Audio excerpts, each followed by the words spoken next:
Tahukah kamu, terkadang hal-hal yang kita anggap biasa dalam keseharian justru menyimpan bahaya tersembunyi yang bisa menjerumuskan kita dalam perbuatan dosa. Mari kita renungkan bersama. Bismillahirrahmanirrahim.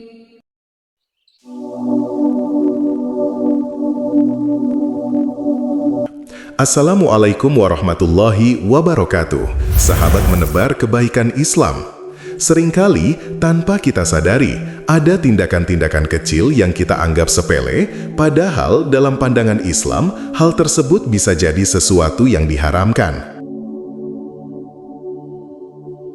Mungkin karena ketidaktahuan atau karena kita terlalu menggampangkan sesuatu.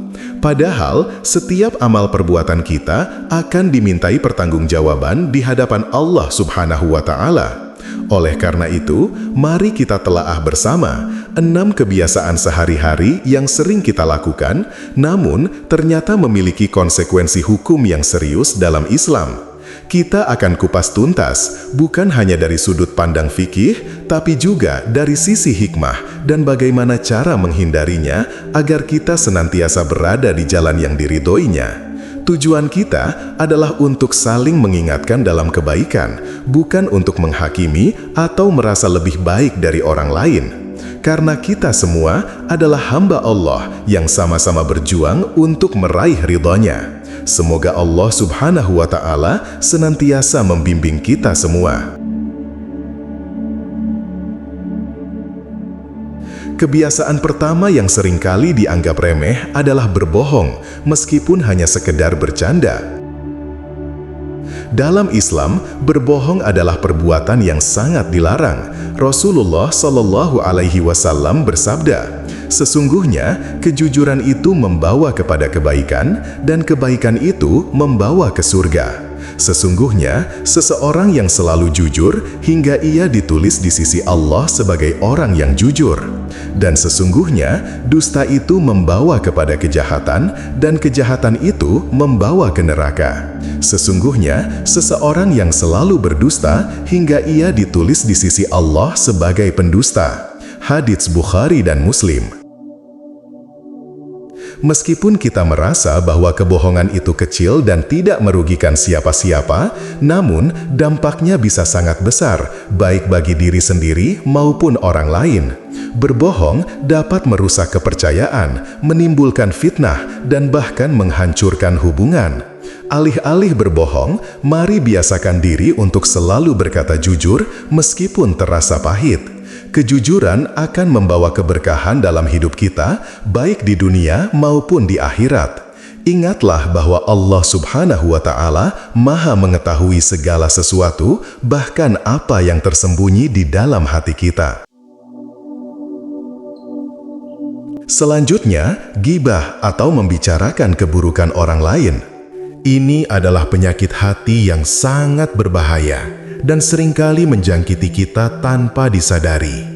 Kita mungkin merasa bahwa kita hanya sedang bercerita atau berbagi informasi, padahal sebenarnya kita sedang menggunjing saudara kita sendiri. Dalam Al-Quran, Allah Subhanahu wa Ta'ala berfirman, "Dan janganlah sebagian kamu menggunjing sebagian yang lain. Sukakah salah seorang di antara kamu memakan daging saudaranya yang sudah mati? Maka tentulah kamu merasa jijik kepadanya." Quran Surat Al-Hujurat ayat 12. Ayat ini menggambarkan betapa buruknya perbuatan ghibah, bahkan disamakan dengan memakan daging bangkai saudara sendiri. Ghibah tidak hanya merugikan orang yang dibicarakan, tetapi juga merusak hati orang yang membicarakan. Ia menimbulkan kebencian, permusuhan, dan hilangnya rasa persaudaraan. Untuk menghindarinya, mari kita biasakan untuk selalu berhusnudzon, berprasangka baik kepada orang lain. Dan jika memang ada sesuatu yang tidak kita sukai dari seseorang, lebih baik kita sampaikan secara langsung dengan cara yang baik dan bijaksana. Kemudian adalah namimah atau mengadu domba.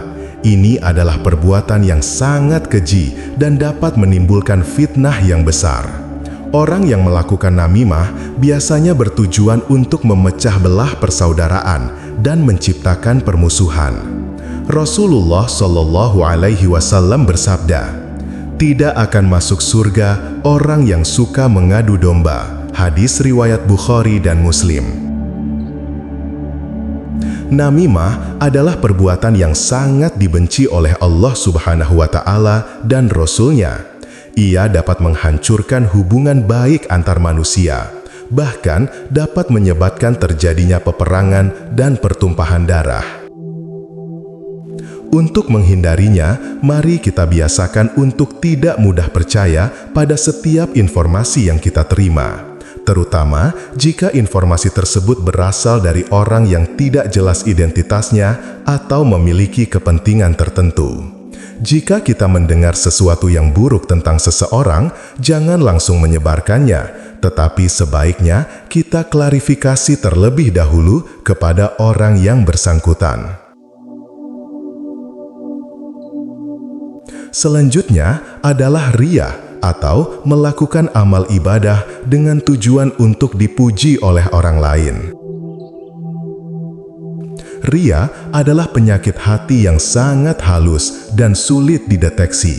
Seringkali kita merasa bahwa kita melakukan sesuatu karena Allah Subhanahu wa Ta'ala, padahal sebenarnya di dalam hati kita ada keinginan untuk mendapatkan pujian atau pengakuan dari orang lain. Rasulullah Shallallahu Alaihi Wasallam bersabda, "Sesungguhnya yang paling aku takutkan menimpa kalian adalah syirik kecil." Para sahabat bertanya, "Apakah syirik kecil itu, wahai Rasulullah?" Beliau menjawab, "Riya." Hadis riwayat Ahmad. Riya dapat menghapus pahala amal ibadah kita. Jika kita melakukan sesuatu hanya karena ingin dipuji oleh orang lain, maka amal ibadah kita tidak akan diterima oleh Allah Subhanahu wa Ta'ala. Untuk menghindarinya, mari kita biasakan untuk selalu ikhlas dalam setiap amal ibadah yang kita lakukan. Lakukanlah segala sesuatu hanya karena Allah Subhanahu wa Ta'ala, tanpa mengharapkan imbalan atau pujian dari siapapun. Berikutnya adalah israf atau berlebih-lebihan dalam segala hal. Dalam Islam, kita dianjurkan untuk hidup sederhana dan tidak boros. Allah Subhanahu wa Ta'ala berfirman, "Dan janganlah kamu menghambur-hamburkan hartamu secara boros. Sesungguhnya pemboros-pemboros itu adalah saudara syaitan." Quran Surat Al-Isra ayat 26-27. Israf tidak hanya terbatas pada penggunaan harta, tetapi juga dalam hal makanan, minuman, pakaian, dan lain sebagainya. Kita seringkali membeli barang-barang yang tidak kita butuhkan hanya karena keinginan sesaat atau karena mengikuti tren.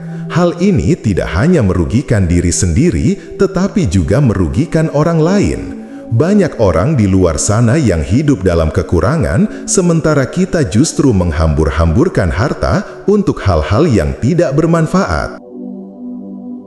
Untuk menghindarinya, mari kita biasakan untuk hidup sederhana dan tidak boros. Belilah hanya barang-barang yang kita butuhkan dan gunakanlah harta kita untuk hal-hal yang bermanfaat, seperti bersedekah, membantu orang yang membutuhkan, dan lain sebagainya. Terakhir adalah takabur atau merasa diri lebih baik dari orang lain. Ini adalah sifat yang sangat dibenci oleh Allah Subhanahu wa Ta'ala. Orang yang takabur merasa dirinya lebih pintar, lebih kaya, lebih cantik, atau lebih baik dari orang lain. Ia merendahkan orang lain dan merasa dirinya paling benar. Rasulullah Shallallahu Alaihi Wasallam bersabda, "Tidak akan masuk surga orang yang di dalam hatinya terdapat kesombongan meskipun hanya sebesar biji sawi." Hadis riwayat Muslim. Takabur adalah penyakit hati yang sangat berbahaya dan dapat menghancurkan amal ibadah kita. Jika kita merasa diri lebih baik dari orang lain, maka kita telah merendahkan ciptaan Allah Subhanahu wa Ta'ala. Untuk menghindarinya, mari kita biasakan untuk selalu rendah hati dan menghormati orang lain. Ingatlah bahwa semua yang kita miliki hanyalah titipan dari Allah Subhanahu wa Ta'ala, dan suatu saat akan diambil kembali. Tidak ada alasan bagi kita untuk merasa sombong atau merendahkan orang lain. Keenam kebiasaan ini hanyalah sebagian kecil dari sekian banyak perbuatan dosa yang sering kali kita lakukan tanpa sadar. Mari kita senantiasa introspeksi diri dan berusaha untuk memperbaiki diri menjadi lebih baik lagi. Jangan pernah merasa puas dengan diri sendiri, karena kesempurnaan hanyalah milik Allah Subhanahu wa Ta'ala semata.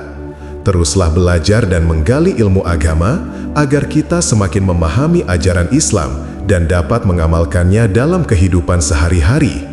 Ingatlah bahwa setiap perbuatan baik yang kita lakukan akan dibalas oleh Allah Subhanahu wa Ta'ala dengan pahala yang berlipat ganda.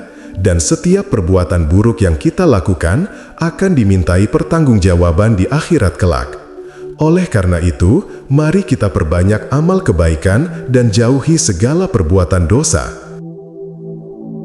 Kita semua adalah manusia biasa yang tidak luput dari kesalahan dan dosa. Namun, Allah Subhanahu wa Ta'ala Maha Pengampun lagi Maha Penyayang. Selama kita mau bertaubat dan memohon ampunan kepadanya, maka Allah Subhanahu wa Ta'ala pasti akan mengampuni dosa-dosa kita. Jangan pernah putus asa dari rahmat Allah Subhanahu wa Ta'ala. Mari kita jadikan bulan Ramadan ini sebagai momentum untuk memperbaiki diri dan meningkatkan kualitas ibadah kita. Perbanyaklah membaca Al-Quran, sholat tarawih, bersedekah, dan melakukan amal-amal kebaikan lainnya. Semoga Allah Subhanahu wa Ta'ala menerima semua amal ibadah kita dan mengampuni dosa-dosa kita. Semoga kita semua senantiasa diberikan kekuatan dan hidayah oleh Allah Subhanahu wa Ta'ala untuk dapat menjauhi segala perbuatan dosa dan senantiasa berada di jalan yang diridhoinya. Amin ya Rabbal Alamin. Mari kita saling mengingatkan dalam kebaikan dan kesabaran. Jangan ragu untuk membagikan tulisan ini kepada teman-teman dan saudara-saudara kita yang lain, agar semakin banyak orang yang mendapatkan manfaatnya. Jika ada pertanyaan atau masukan, jangan sungkan untuk menuliskannya di kolom komentar. Mari kita berdiskusi dan berbagi ilmu bersama. Jazakumullahu khairan katsira atas perhatiannya. Mari amalkan ilmu ini dalam kehidupan sehari-hari. Jangan lupa bagikan artikel ini agar lebih banyak saudara kita yang mendapatkan pencerahan. Semoga Allah Subhanahu wa Ta'ala senantiasa memberikan hidayah dan keberkahan kepada kita semua. Amin.